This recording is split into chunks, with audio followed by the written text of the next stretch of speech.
gravestones down here. I've got a piece of broken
was generated by my interest in the Thames as a portal, and I was interested in migration through the Thames.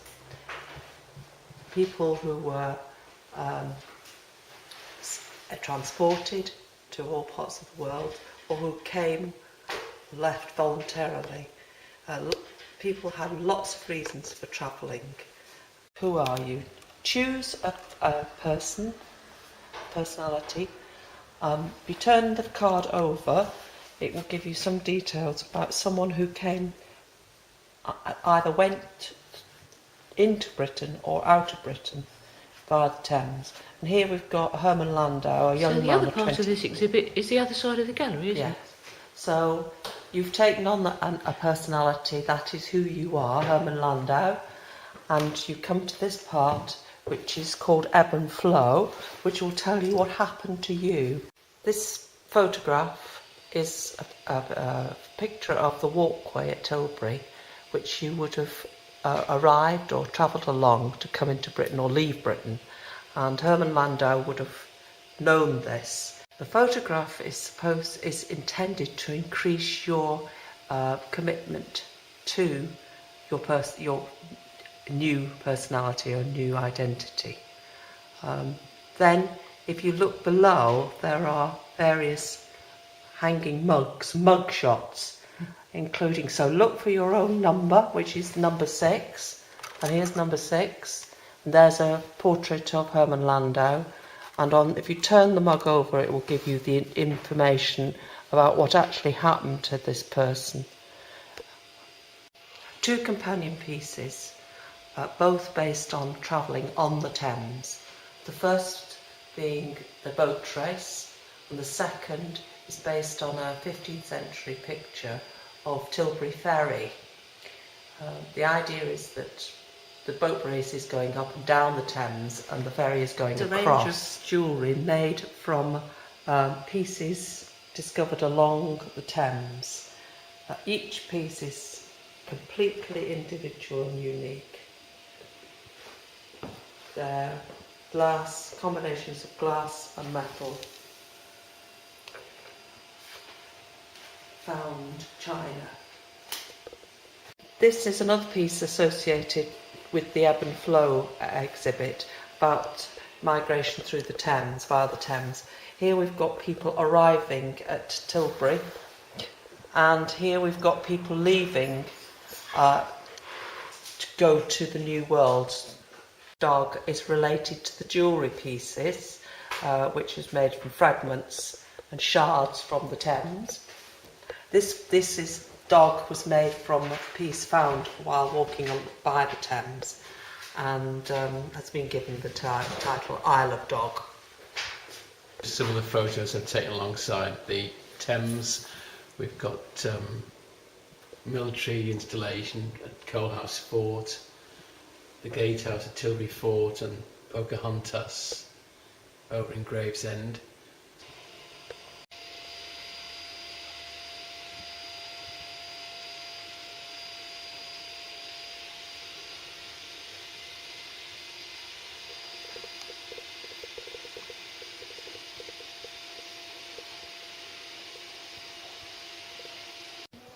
These are some more abstract pieces.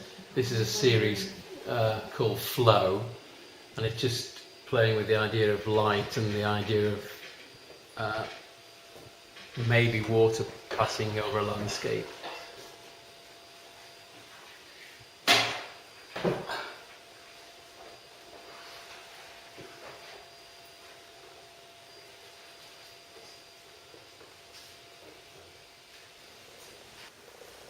I've always found the River Thames very impressive visually.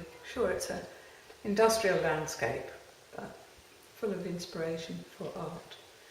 So here's a picture of Southend from the pier and also a picture of the pier. This is a piece of felt that was a picture of the river looking across from World's End to Gravesend, and I recycled it and added a few pebbles also made of felt and a bit of debris. I'm always looking at the ground when I'm walking along, trying to find treasures, so the bank of the river where the bomb damaged debris is put between Coalhouse Fort and Tilbury is particularly fruitful. I like the idea that these fragments once were people's treasures and they sat round their family table with these teapots, which we've got lids left, and seems to capture a bit of history, family life. I think some of the things in this case, Jane, are not actually necessarily things you found whilst walking, are they? They've got some special things in the middle here. In my case, I have also 3 Roman pots, which have been lent by Thameside Museum, and a beautiful cannonball.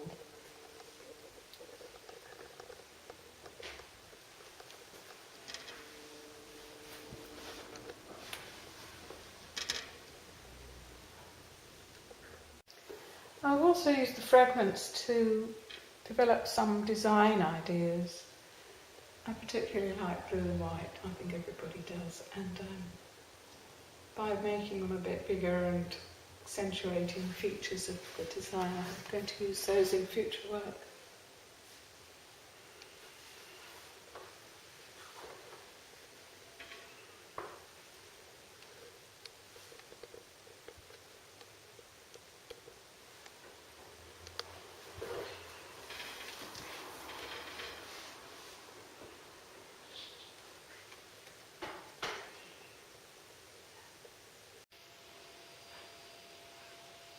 Stunning piece is a collective piece by the Dacha group. We took the idea of the whole river and from night to day each wove a section.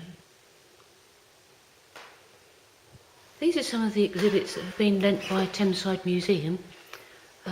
Here we've got a painting of a Thames barge by C.B. It's from 1914. Nobody knows who C.B. is, but it's an oil painting. Another case of exhibits that have been kindly lent by Thameside Museum. We've got a display of knotwork by sailors who made these patterns to practice knots whilst they were on the long voyages, and this is a collection of sail making tools. Another exhibit from the museum, different kinds of ropes. We all went to the museum reserve collection and we were able to choose work that seemed to link with our textile interest. We also chose some other things. We were particularly struck by this fine ship's wheel from the ship, the Ballerina. So Linda, tell us about this one. This is a river goddess. Well, it was basically inspired by a production I saw by the Royal Opera House, who are now occupying space along the riverbank at Purfleet, and it depicts Isis, the goddess of the River Thames, replenishing all its bounty. Great. So that's a nice connection with the Royal Opera House then. And what about the other one here? This is interesting. What's this one about then, Linda? Well, it's This meant is called to... A Life in the Day of a River. A Life in the Day of a River is meant to encapsulate everything that's ever been on the River Thames since humanity began, really. We've got a prehistorical man in a little punt down in the corner there. We've got the royal barge from Elizabeth I's time. She's going off up to Tilbury Fort, where she made her famous speech about the body of a woman but the heart of a lion or something. There's a Thames barge there. We've got the Windrush coming in or possibly going out, behind the Fighting Tamaria being dragged up to be disposed of at Woolwich. I think it was Woolwich. And then over on the far side, the thing that looks like the Taj Mahal is actually Gravesend Baths, which have now unfortunately been demolished. Oh. Thanks very much.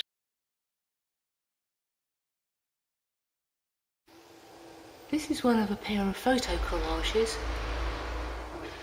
It's based on a walk from Purfleet to Grays along the seawall. Graffiti artists have painted along the seawall, and there's some very fine pieces of work there, and they'd made a fire to keep warm while they worked, and they'd broken up a keep off the grass sign to make a bonfire.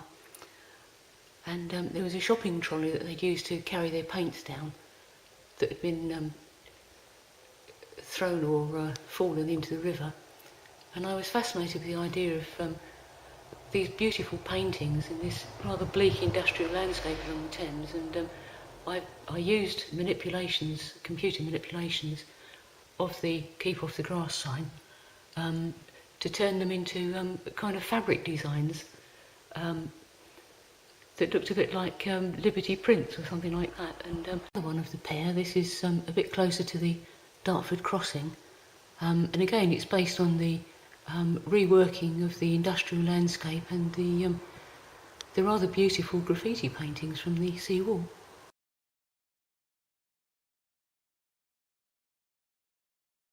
These are two pots made in the style of Roman pots, and they're about the history of the Thames around Thurrock. It ties in with the theme of the Thames, and also with the fact that we were lent some artefacts from the museum. This pot shows the Roman salt industry in relief on the outside. The Romans often made narrative pots.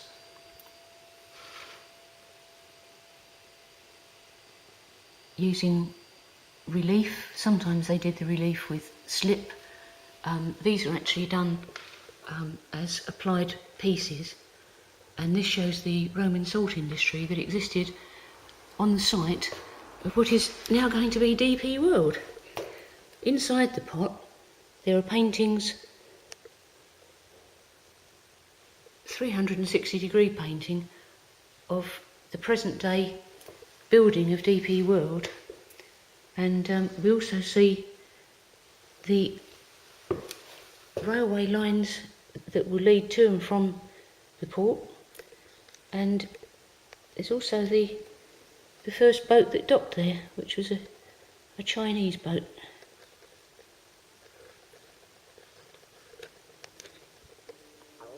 The other pot takes the form of an amphora, and these were used for transporting oil and wine on ships, and they were propped up in sand at the bottom and tied with rope at the top.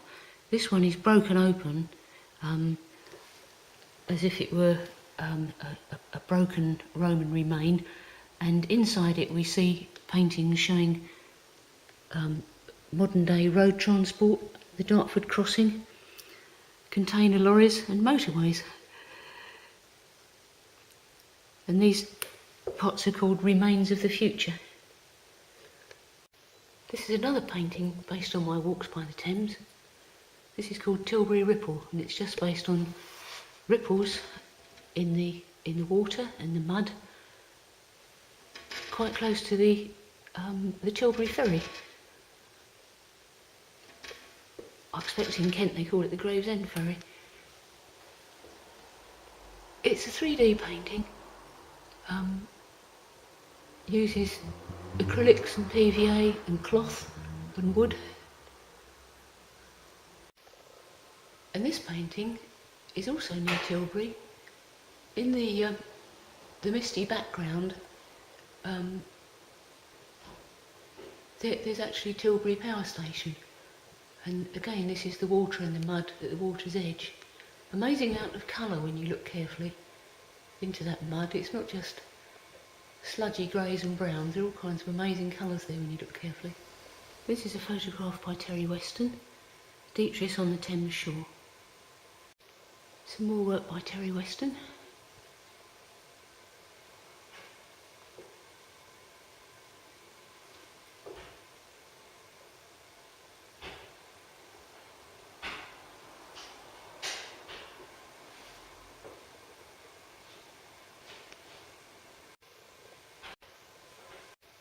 This is another piece by Annie Weston.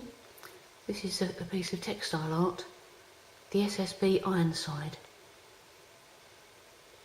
which was a spirit sail barge. It was built at West Thurrock in 1900.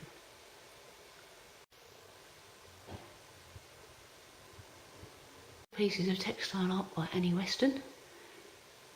Got River View and Riverside. Grays Beach by Terry Weston. Silent Thames at Purfleet. Another photograph. Another piece that's been lent by the Thameside Museum. This is an engraving of Tilbury Fort from around about 1790. Textile art by Annie Weston. This is an amulet purse, as worn by pilgrims that cross the Thames on their way to Canterbury. They used to carry religious relics or lucky charms to keep the wearers safe on the way. And the exhibition continues in the bar downstairs.